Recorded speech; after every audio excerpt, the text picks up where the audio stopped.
Every story has an ending. Every story has its heroes and villains, its highs and lows, its triumphs and calamities.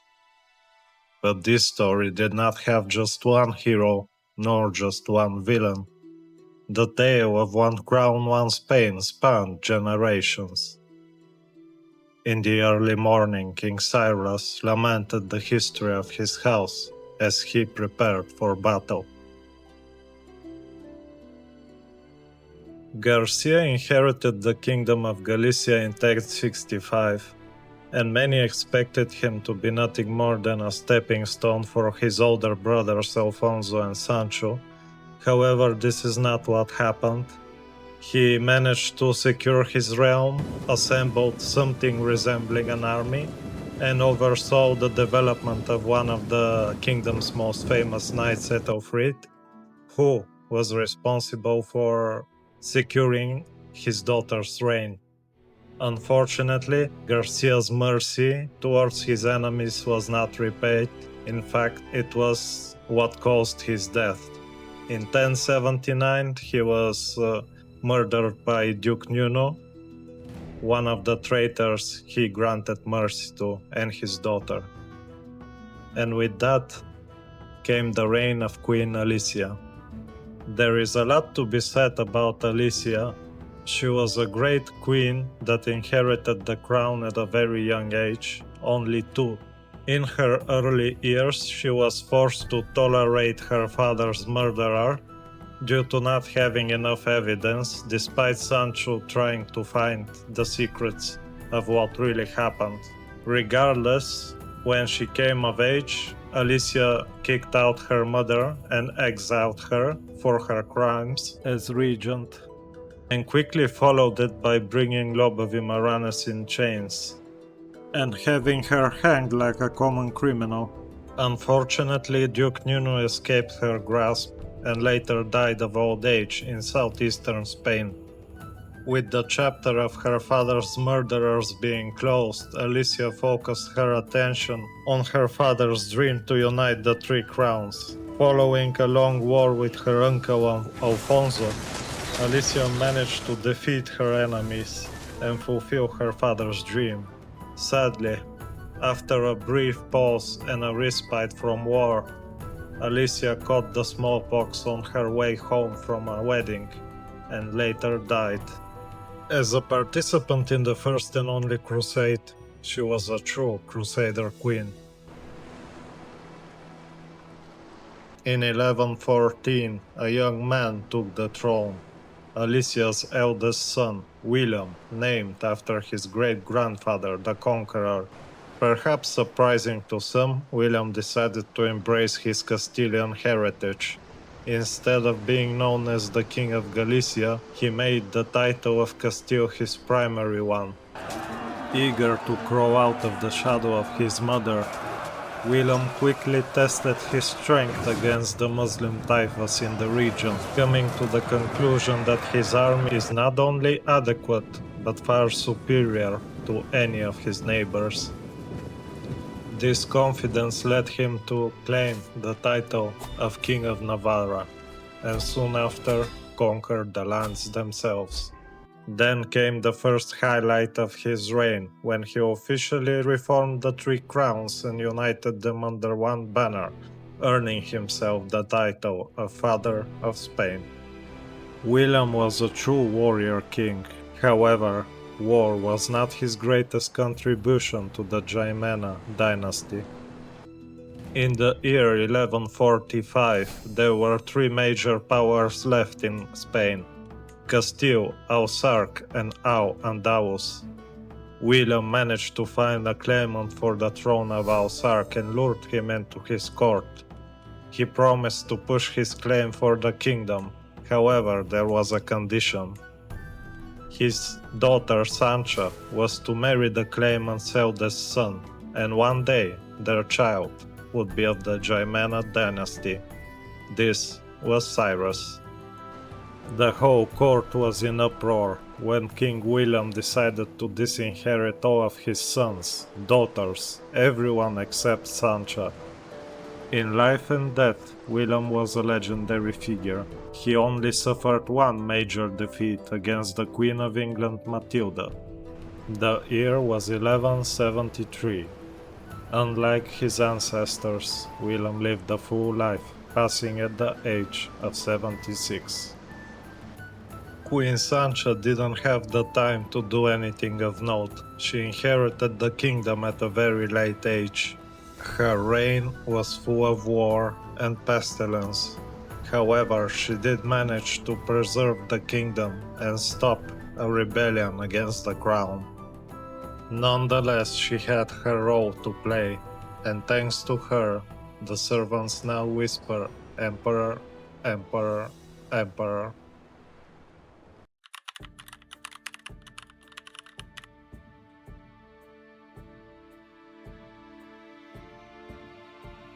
It was the 8th of October when Cyrus received word from his cousin and Golden Helm Knight Marcus. The forces of Al-Andalus had deployed across the king's camp, ready to give battle. However, the enemy had bolstered their forces with Christian mercenaries, halberdiers from the lands of Aragon. With that, they had enough men to match Cyrus's 11,000. An assault on the fortified hill would be suicide, yet the king mustered his courage and made an unpopular choice. Ordering his knights to dismount, he was to fight on foot with the rest of his infantry. They would either take that hill or die trying.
Welcome to the final of One Crown, One Spain.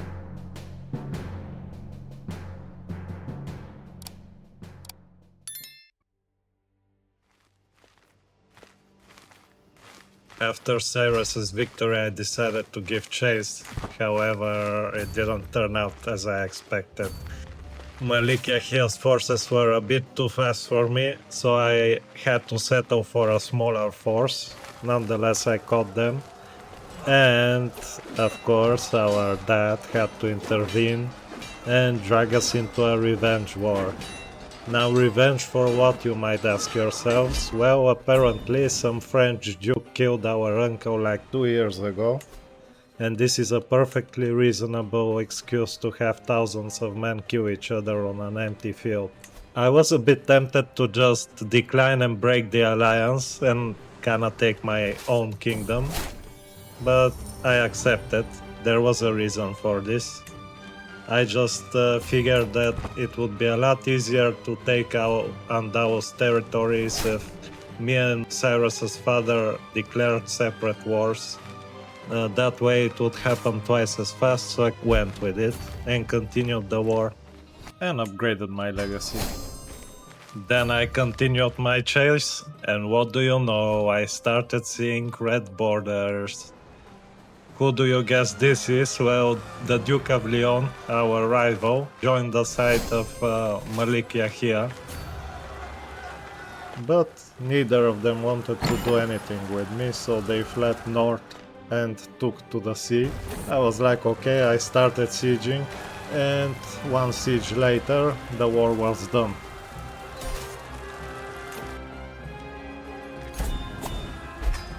Our boy Cyrus grew up to be a brilliant strategist. That was a good excuse to take him along for some father and son bonding time, to siege a couple of castles. Soon enough the war was over and we captured the Duke. Finally, a bit of peace. 2 years of it to be exact. I went back to trying to fix the culture issue. I was trying to be real clever. I figured if I started educating a few of the children of my vassals, like that of the Duke of Leon and the Duke of Portugal, then that would be a good way to switch the culture of the lords. Alas, it didn't work. I did educate them, but they just kept their original cultures. After Cyrus reached home, he held court, and two things happened that I found a bit funny. First, our son was like, hey, you have all these cool things here, why not make people pay to see them? And that's what I did. It gave us a bit of a boost. Then the Golden Helm Knight was in a bit of trouble with his wife. Someone was trying to seduce him, he didn't want to say who, and the accused didn't want to admit it was her. I tried to challenge her, but she refused to say anything, so we left it at that. Since the culture issue was going slow and I had no wars to fight, I figured let's go hunting. So I organized a quick hunt. Guess what, we failed it. It's fine, we still got the experience, but at least I got my new armor, which I commissioned last episode. Well. We finally got him. A snake at court. I was right not to jump the gun earlier. So the one who's trying to seduce our Golden Helm Knight was none other than Countess Eleanor. And Cyrus, being the devout Christian that he was, he asked himself what would Jesus do, and did the exact opposite. He called her a whore and went to bed feeling good about himself. Don't worry, judgment wasn't coming. Did you know you could lose your claims? I didn't. Well, I do now. Cyrus is no longer a claimant for the Kingdom of England, so I guess the invasion is off the table for now. I tried begging the Pope, I tried to do it through marriage, like anything to weasel myself in, but it didn't work. As I was staring into my screen and waiting for my father to die, some distraction finally came. Our dad, Manat, wanted us to go and bully Malik Yahia once again, and we never say no to that. Besides, we actually profit from it since we are going to inherit both kingdoms. So Cyrus mustered his forces and made his way to the castle of Moura. while our father's forces were making short work of Yahia's armies. Remember Countess Eleanor? Well, it seems she likes to go around. My uncle caught her having an affair with my marshal, the Duke Suero. Cyrus assaulted the castle, suffering heavy casualties, caught a small force, and proceeded to siege down the castle of Aracina.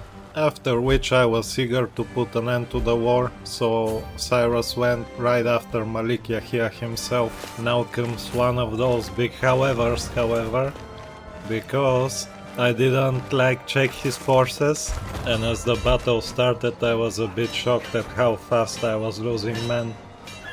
We got the arm wrestle. He lost. Yahya indeed lost, but remember those casualties, cause they're gonna play a big part in the future.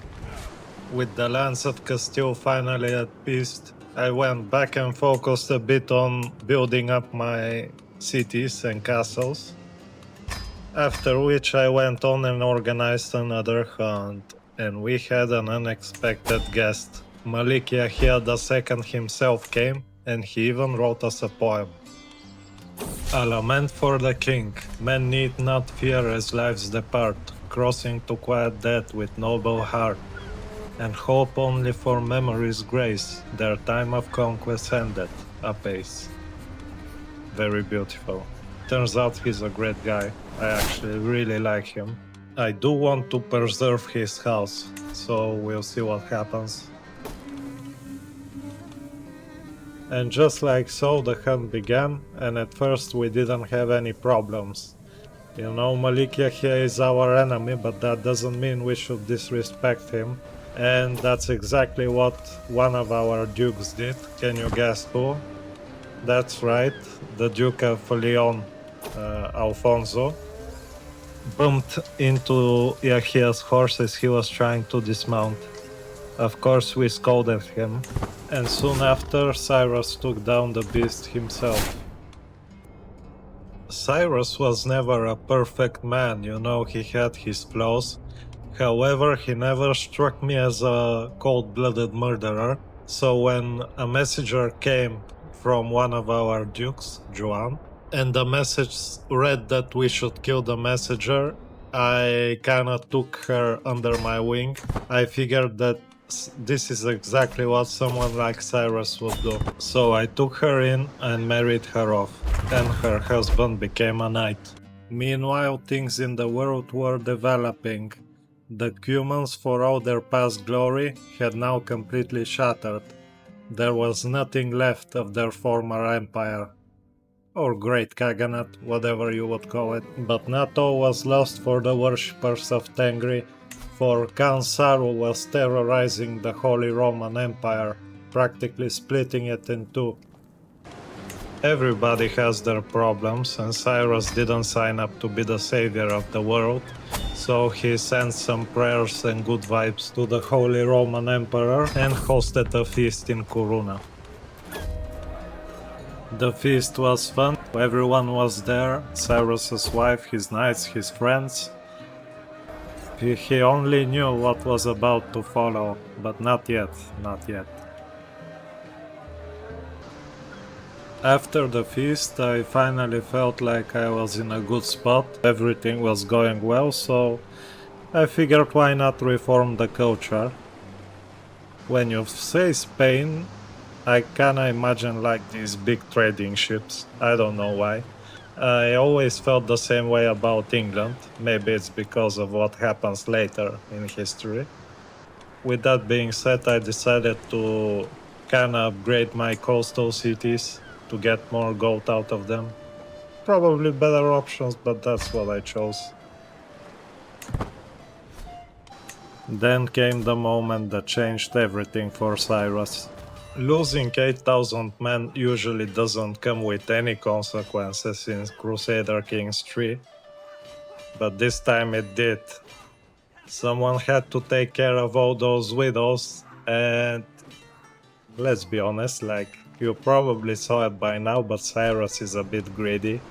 Like every time someone asks him for gold and he loses his mind. And this time I thought Again, I was being clever, so I was like, okay, all my vassals will pay, surely they wouldn't mind. It's a noble cause. However, there were a bit of consequences.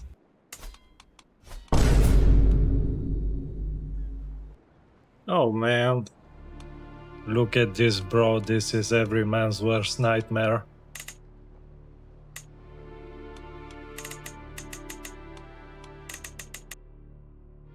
Balding men have a true warrior's heart. They will fight for those last strands of hair like it's the Battle of Thermopylae. But I'm not bald, and I will admit it, I held on for like 5 minutes.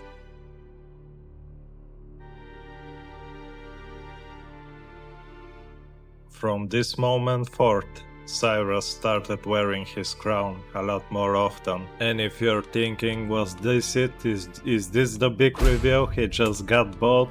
No, no, no. Like things are about to get a lot worse. When the cultural fascination for men-at-arms got finished, I got excited. Finally, I was about to have a proper-looking army. So I got to upgrading my men.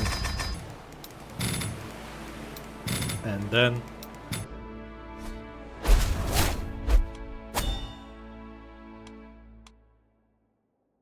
to the brash King Cyrus, I have heard some disturbing news from Duke Alfonso about your misdeeds. You may call yourself a Catholic, but your actions prove that you do not truly follow the path of God. As I cannot permit your wicked behavior to hide behind the mask of a Catholic righteousness, I have no choice but to excommunicate you from the faith. May God have mercy on your soul. Being forced to pay for the widows was the last straw for the Duke. He spun such a sad tale that it was said it moved the Pope to tears, though such tales were surely exaggerated. It never became clear what moved Pope Martinus's hands. Perhaps it was genuine concern for the widows, or intrigue, or something else. Cyrus the Younger and his mother found the king down in the wine cellar. He seemed a broken man, talking to himself, saying how he had given so much. Cyrus touched his father's hand to gain his attention, but the king merely turned and after a long pause declared that no prince in history had ever been so disgracefully treated by the church. Bro, it was hard to believe that Alfonso is the same son of our favorite Stuart Froila, who educated Alicia. I created this house with the hope that they will help us, and he's turning out to be the biggest traitor of them all. After this unlawful, and I can't stress this enough, unlawful excommunication, like Cyrus didn't deserve it at all, I figured that if I start warring against the Muslims again, that might get me in the good graces of the Pope. So, sadly, I like Malikia here, but we had to declare war on him. And of course, Duke Alfonso joined the war against us, which was the last straw for me. Cyrus caught the Malik's forces.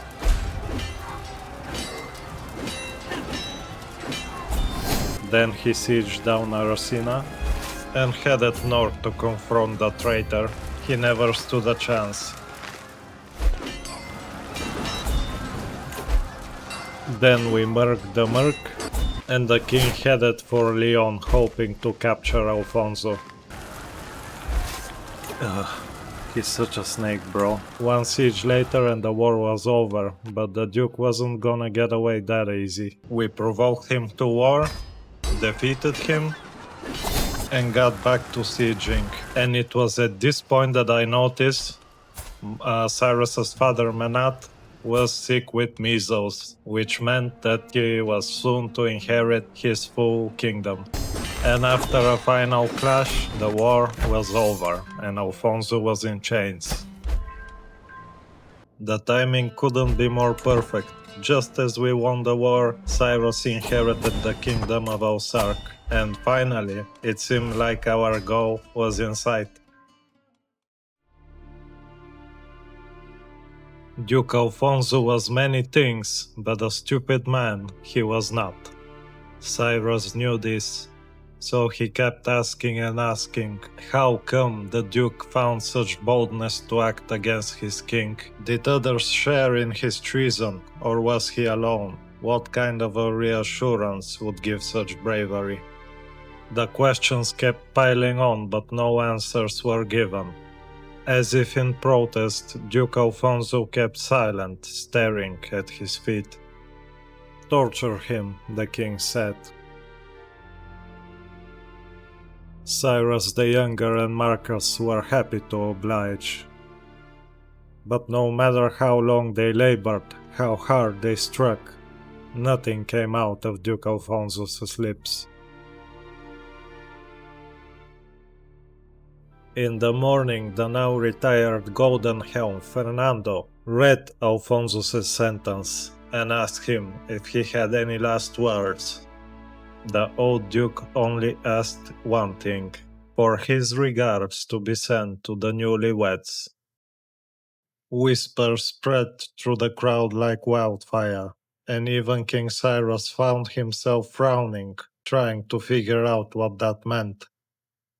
Regardless, he finally gave the signal, and the pyre was lit.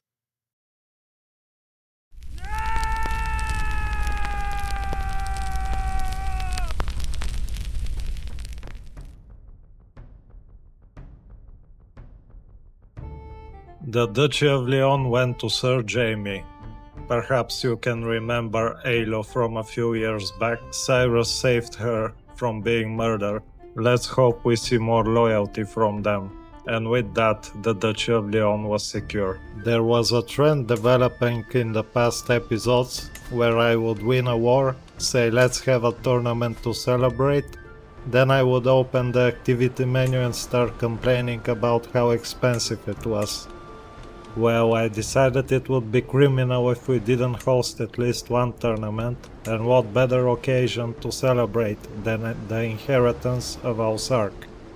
The contests I chose are as follows: archery, horse race, duel, and joust. I will spectate the archery and horse race. I think Cyrus is more suitable for dueling and jousting. All the expenses to the max, and we're done.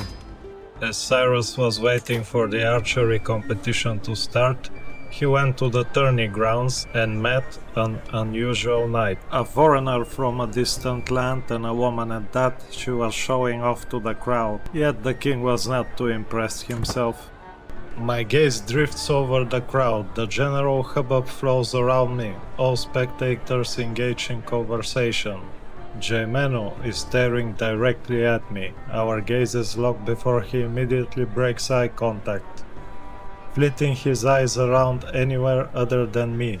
Normally I'd be suspicious, but the bitten lip and constant stolen glances back to check if I'm still watching tell something of a different story in this case.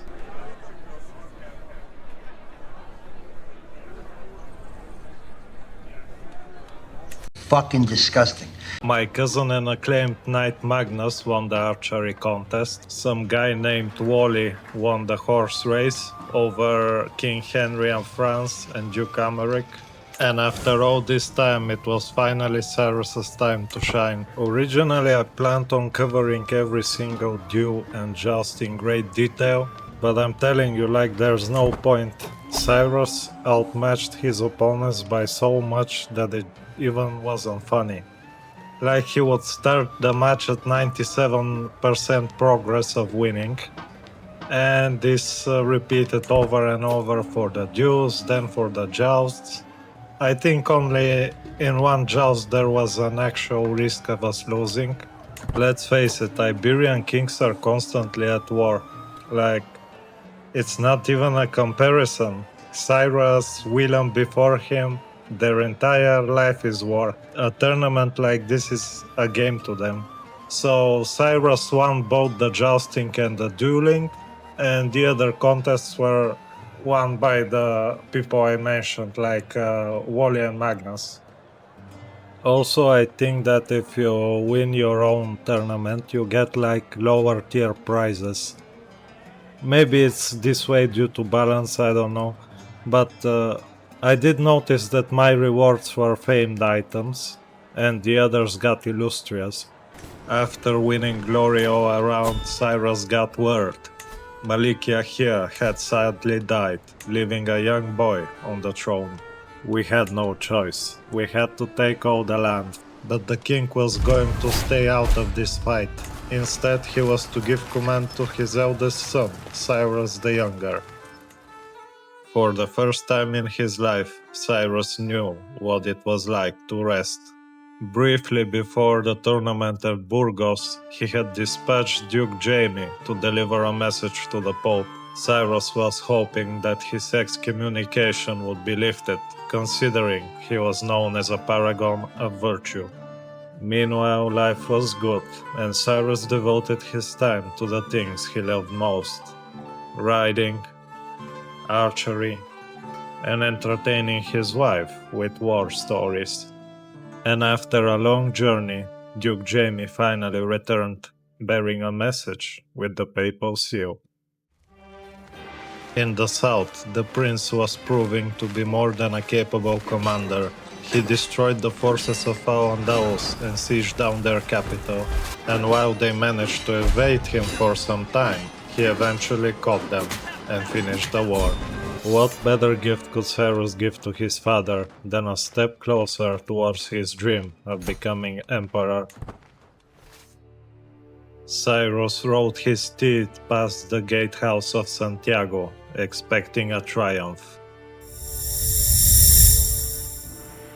There were no trumpets, no flowers, only a few scattered servants and guards, and at the end of the courtyard, Cyrus's parents, looking grim and full of thought. When the young prince approached, his father told him that the two of them needed to talk in private. When alone in the study, the prince was handed a letter, the seal already broken.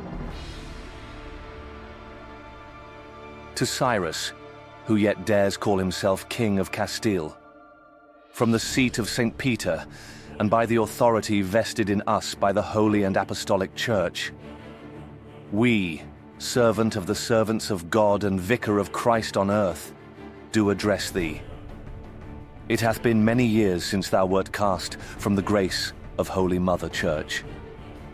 Excommunicated, anathematized, and set apart from the communion of Christendom for thy disobedience, thy war upon thine own brethren, and thy contempt for Rome. In thy pride thou hast waxed strong, gathering sword and crown to thine own glory, and now dost presume to forge a new empire, a realm thou dare name Spain. Know this, the Church shall not suffer such insolence to endure. The empire thou dreamest is born not of divine right, but of ambition and rebellion. It is built upon schism, blood, and defiance. Thus, we speak now not in counsel, but in command. Abdicate, lay down thy crown and cease thy unlawful claim. Divide thine ill-gotten kingdom among thy 4 sons, Cyrus the Younger, Raimundo, Luis, Jaime, each to govern as prince under the watchful eye of the Church. Let their rule be tempered by wisdom, and not consumed by thine own pride. Shouldst thou refuse this final summons, know that our pen shall move swifter than thy sword, and thy name shall be made a curse upon the lips of the faithful. No sacrament shall be offered in thy name, nor burial granted when death comes for thee, as it surely shall. All Christian princes shall be loosed from oath and bond to thee. Thy realm shall be declared forfeit and open to righteous conquest. Repent, Cyrus, for thine own soul, and for the peace of Christendom. Such a long letter, and not once were the widows mentioned. His father gave him even more bad news. The Castilian ambassadors were both banished from the French and English courts, and brought the news that the 2 kingdoms have united in alliance with marriage. Their intentions were clear. Should King Cyrus refuse the commands of the Pope, Then the kings of England and France would enforce them and put an end to the dream of one crown, one Spain. Cyrus didn't feel like it was much of a choice, so he prepared for war. King Cyrus couldn't do as his idol and grandfather had done, William. He couldn't just disinherit his sons. He was an excommunicated king. No one would take such a declaration as legitimate. A part of him wanted to believe that his boys wouldn't fight amongst themselves, that they would unite and stick together, protect and assist their elder brother in forming the Empire of Hispania. Alas, Cyrus was no fool. He could see it in their eyes right there and then. Should he lose the war, his sons would start fighting for power, just as their ancestors did. Nevertheless, Cyrus made a last-ditch effort to secure the future and perhaps protect his eldest son. He made all of the boys swear fealty and acknowledge that Cyrus the Younger was the only true heir to the crown, and that should worse come to pass and the realm is indeed split, then they would unite it once more. The words were spoken just how their father instructed. However, not much sincerity carried over in their voice.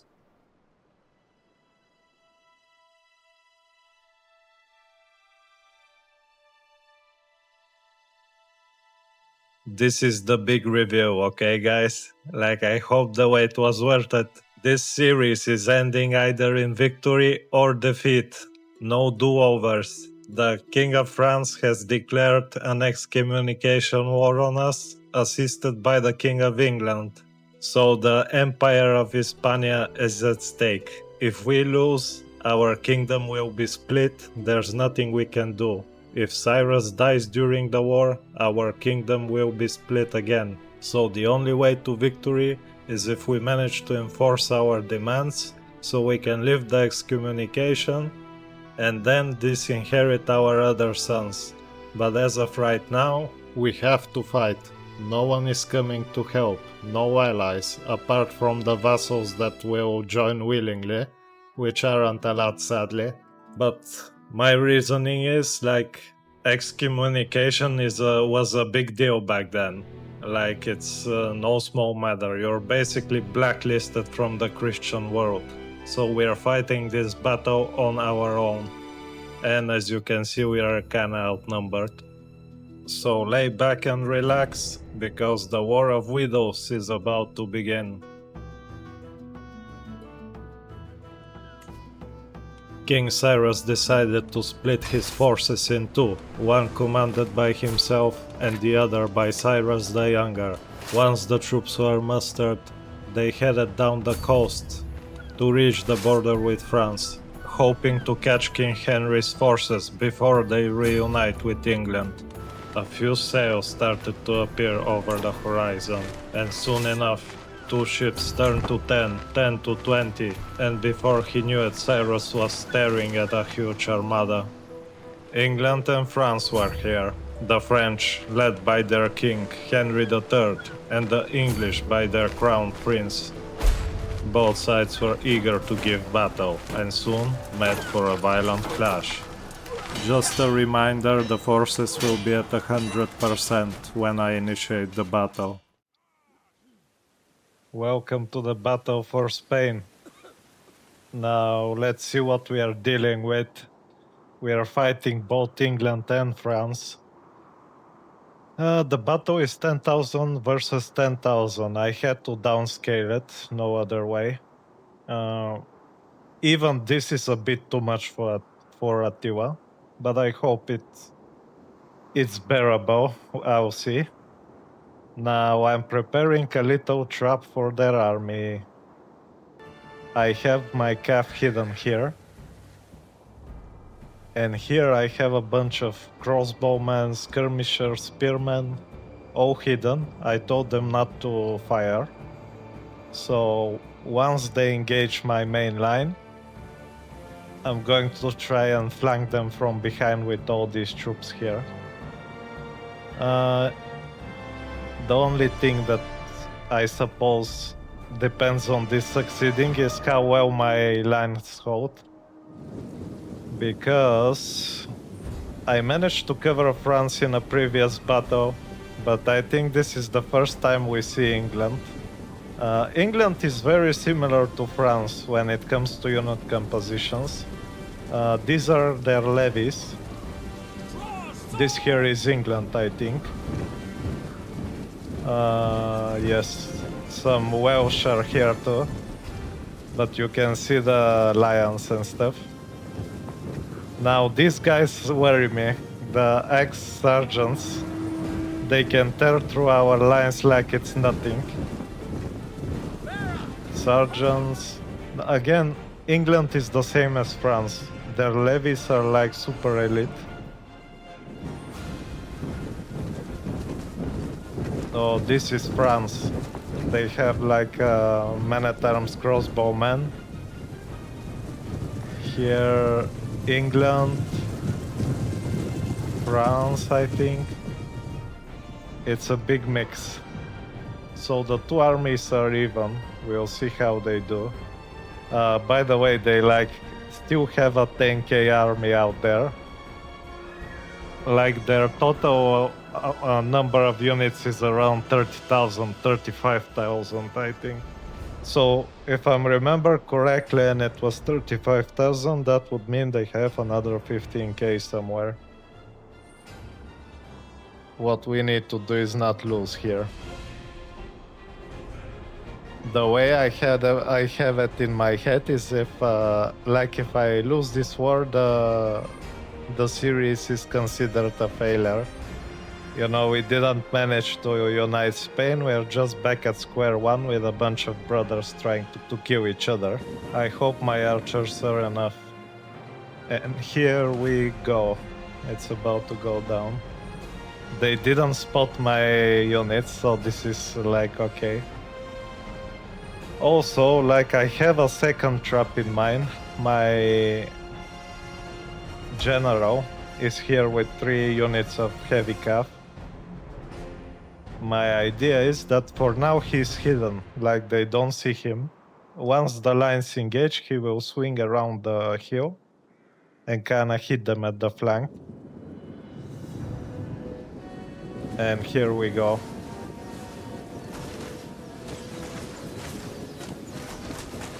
The enemy has laid an ambush! Now crossbowmen are very weak against archers, so we should have the advantage when it comes to ranged combat.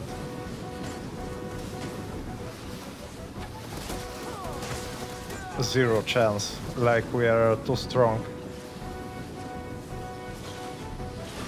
I kinda risked it and went for the more bowmen.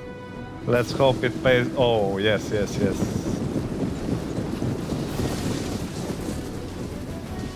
The bowmen are paying up.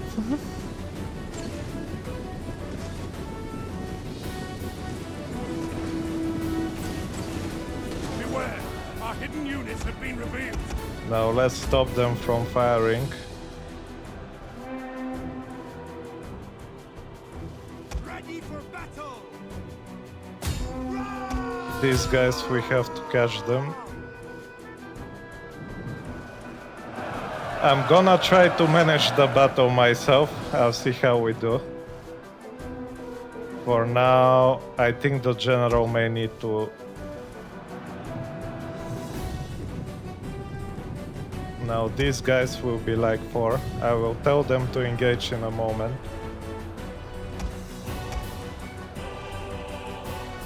I'm going to... Ooh, we need to help here. Men are broken and are fleeing!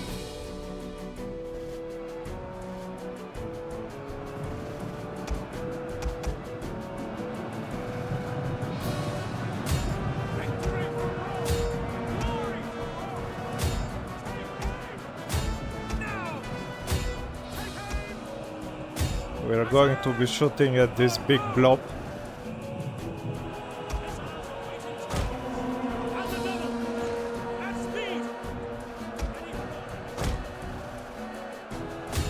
Let's shoot at the cat. Okay. Here we managed to catch them. I hope this is enough. Not really. Okay, these guys can activate.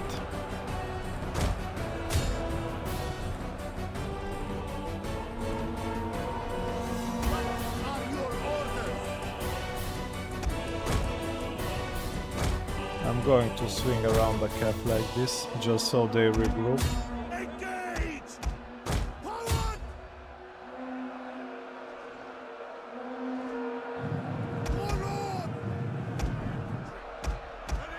Also, I need to send in the swords.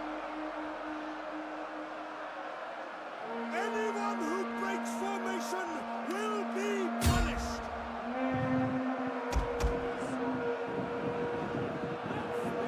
Now, I will retreat the archers here. Melee fighters ready! Warriors move out! These guys will be 5. Formation! They will push them out. Ready for battle!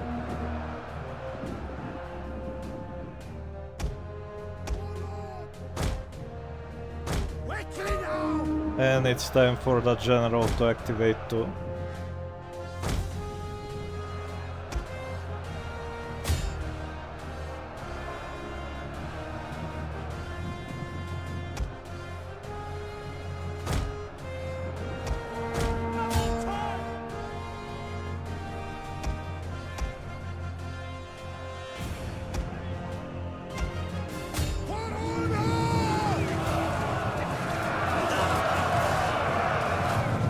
Let's hope we get a big break here.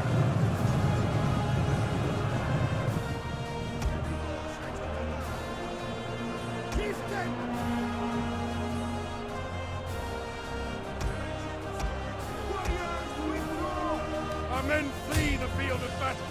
This is a shameful display. Now these 3 fire here.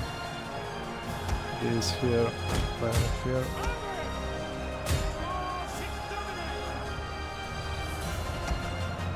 I have to give over control, I can manage though.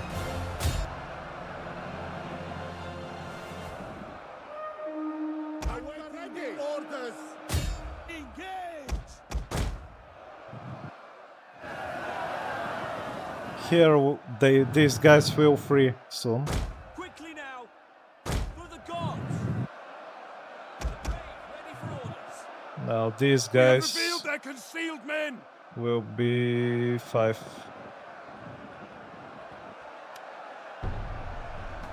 I think for now they're fine. Our archers are doing the work.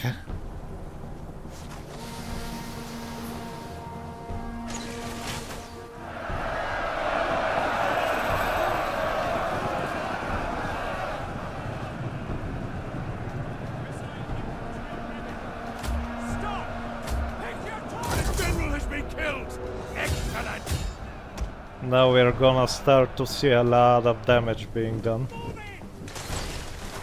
But it is kind of fun to have like a final challenge. The only thing is, like I said, Attila Total War is the last kinda bottleneck for Crusader Wars. If Attila was more optimized, this mod will be perfect. But for now we have to kinda downscale the battles. Let's try to break them here.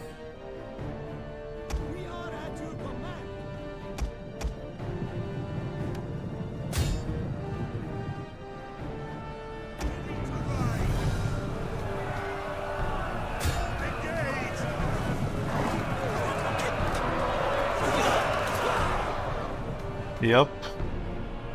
And I'm gonna go for the flank now.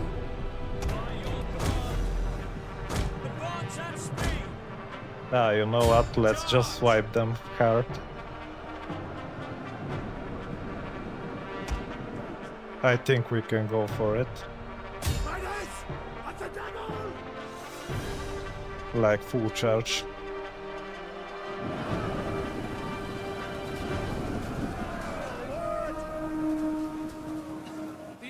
refuses to admit defeat. Their unit has rallied. We're not gonna let them that easy, like we need max damage.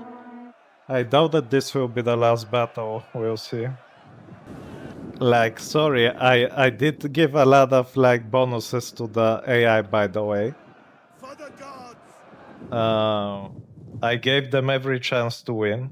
I just, at the same time, I'm not going to just roll over and let them win.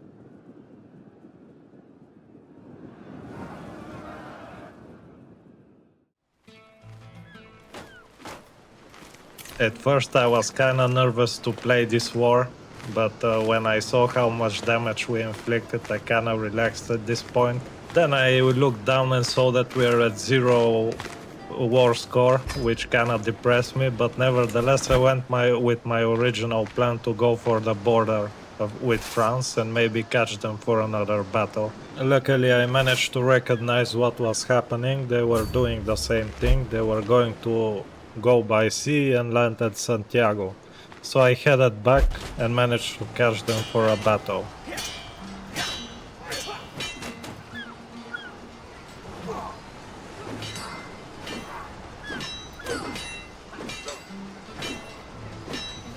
Sadly, it was indecisive, but as I was making my way to the border, guess who landed on our shores? I think someone was a bit late to the field, so we kinda managed to catch him.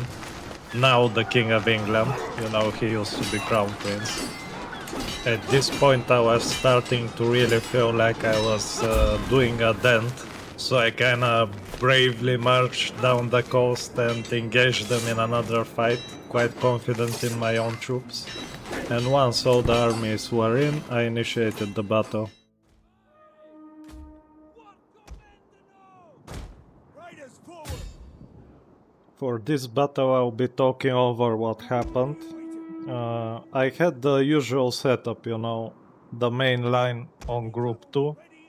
Group 1 and 3 are the flanks, whereas I had them reinforced with archers and spearmen. Now in this one the enemy was a lot more aggressive, like they rushed me right from the start with their cav, heavy cav. I think they got the proper charge on me. They are trying to take out our jet. The enemy has laid an ambush. On the left I managed to Discovered take the it enemy under has control. discovered our hidden troops. Warriors eager for blood. But here it started to get an issue. Like when the troops are moving, they are considered, how do you say, not in proper formation. So they're a lot more vulnerable to cav charges. And kinda the enemy rushed forward and put quite a dent in my front line, just with one charge. If you look over, you'll see the damage.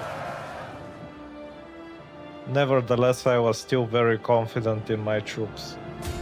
You know, when was the last time we lost a battle? I think it's been quite a while. Besides, I had like ton of archers. Now the right flank started moving in. I had it a little overextended. They were a bit far, to be honest. So I mainly focused on my left. The general has been killed. Excellent. Fighters advance!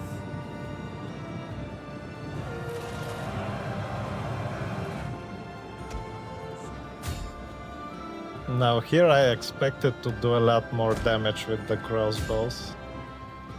Maybe I should have given them more time, but like all the damage you see in my infantry, it was from the cav charge.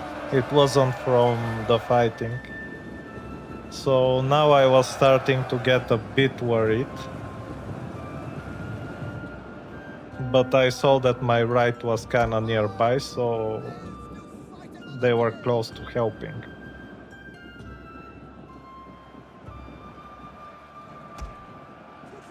One of the kind of things at this point I started realizing how much more enemies there actually are. Like the majority of their army was hidden from me.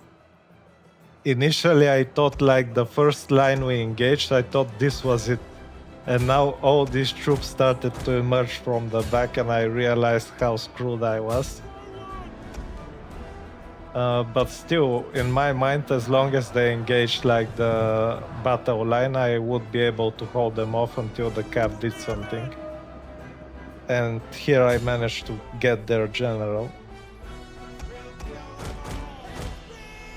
Besides, look at my archers pounding them. And now we have their force in full view. Like Spain's archers, bro, they're amazing.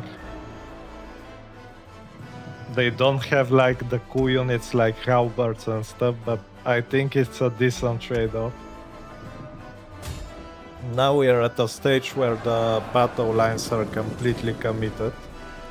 Also my archers and crossbows and everything was going to town. I was doing a ton of damage. And I figured that we'll kind of wear them down after a while. The men are broken and running for their lives.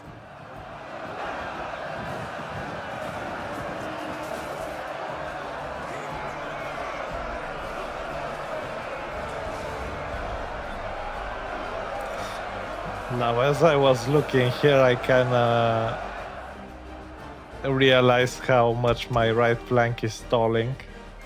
They were still stuck over there in the far right, not engaging.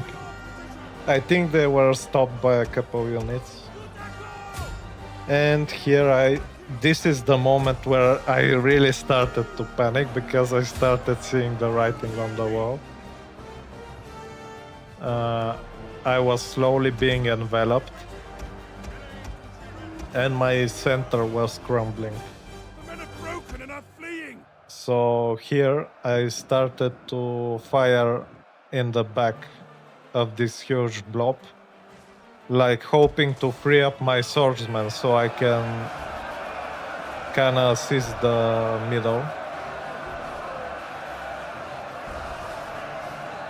And this is why here I will pull back all the archers, reform them, and have them all fire. Now I will rack up a ton of kills here, but I was amazed at how resilient their troops are. Like if this was anyone else we have fought so far, my archers would have decimated them completely. But even their halberds like had a lot of missile resistance, which I didn't expect. But here we started going at it.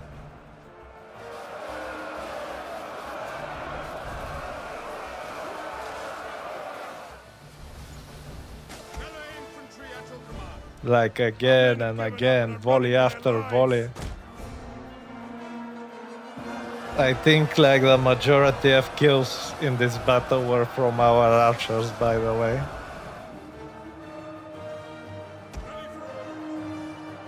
But look, they keep holding, like you keep pounding them and they don't want to run away. Especially the ex-sergeants, like they will fight to the death, from my observation, I don't know.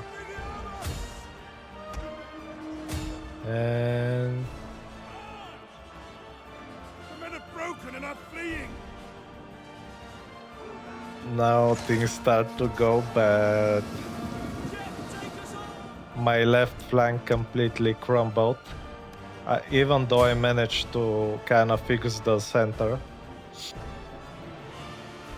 So I pull back my archers. And my right flank was still doing nothing.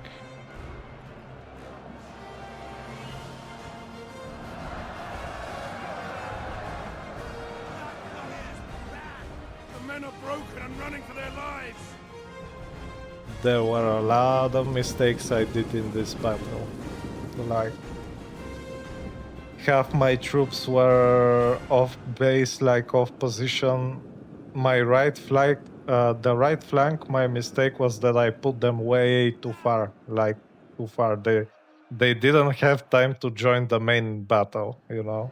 They were stuck like chasing some calf or something. or being held back by a single unit over there.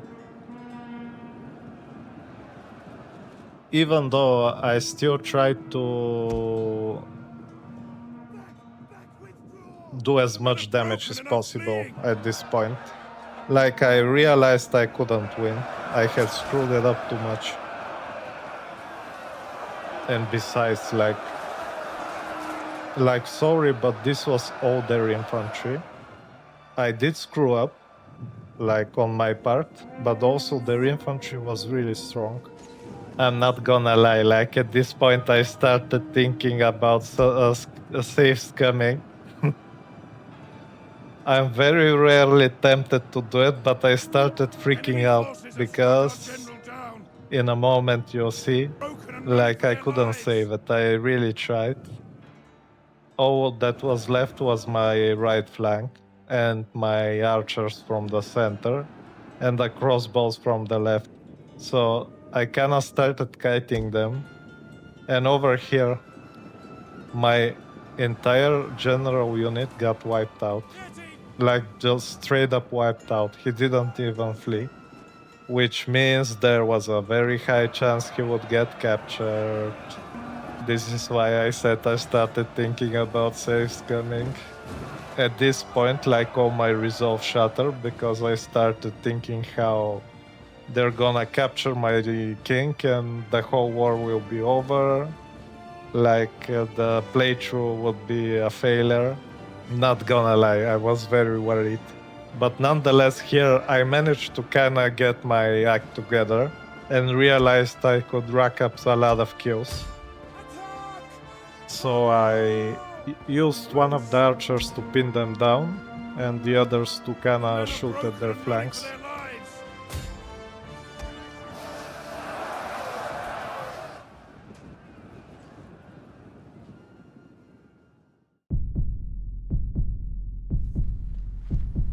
Brutally mauled in the battle, King Cyrus was dying.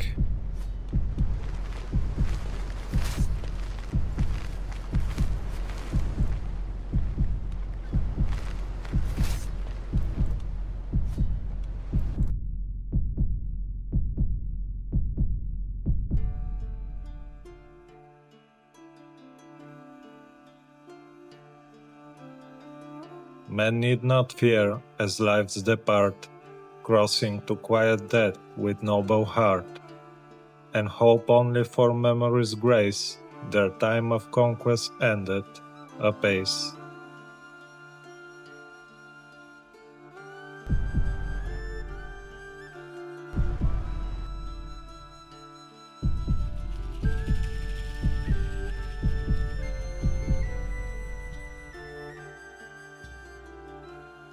An emperor's crown was never meant to rest upon his head. Long ago, years before, an old friend gifted him a poem. Its words already held a quiet truth.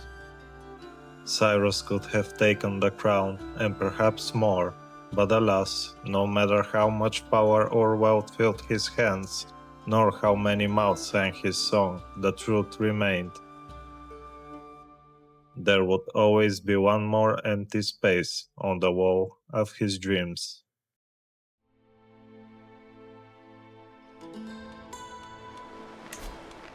After the disastrous battle, Cyrus the Younger retreated to Santiago, hoping to save his father's life. Desperate, the crown prince of Castile sent out word to any mercenaries willing to join his cause. His father had been a frugal man. He had amassed a great amount of wealth, and Cyrus the Younger intended to spend it. Upon reaching the capital, the prince handed over his father to the physician, instructing her to do whatever she could.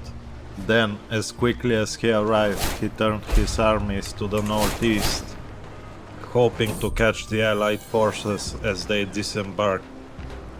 There was no other way. Either he destroyed their entire army and won the war, or he would forfeit his future empire.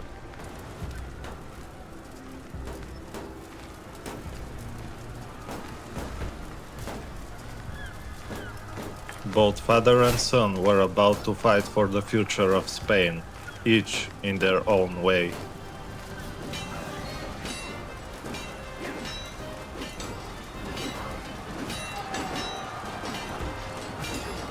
They were caught completely off guard. Perhaps not expecting such a fast counterattack, the French and English forces failed to regroup, giving Cyrus the Younger an opportunity to wipe them out. Alas, the danger was not over. Unless the prince managed to enforce the demands for the war, the future of his empire was still at stake, and with such he marched east to free the county of Izurum. Back in Santiago, the king was struggling to stay alive. Should he die, all the progress the prince made would have been for nothing. And so, the last siege of this series began. Castile was victorious.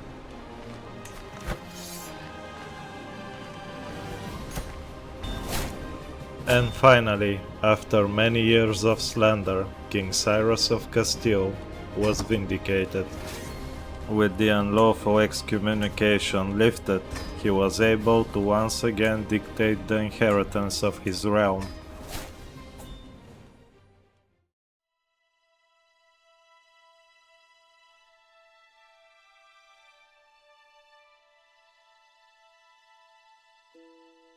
After many nights of suffering, Cyrus passed at 47 years of age. He was buried in Santiago to rest with his ancestors. When Cyrus was a child, all he ever wanted was to be like his grandfather William, and in a way, he was. But all things must come to an end, and with that,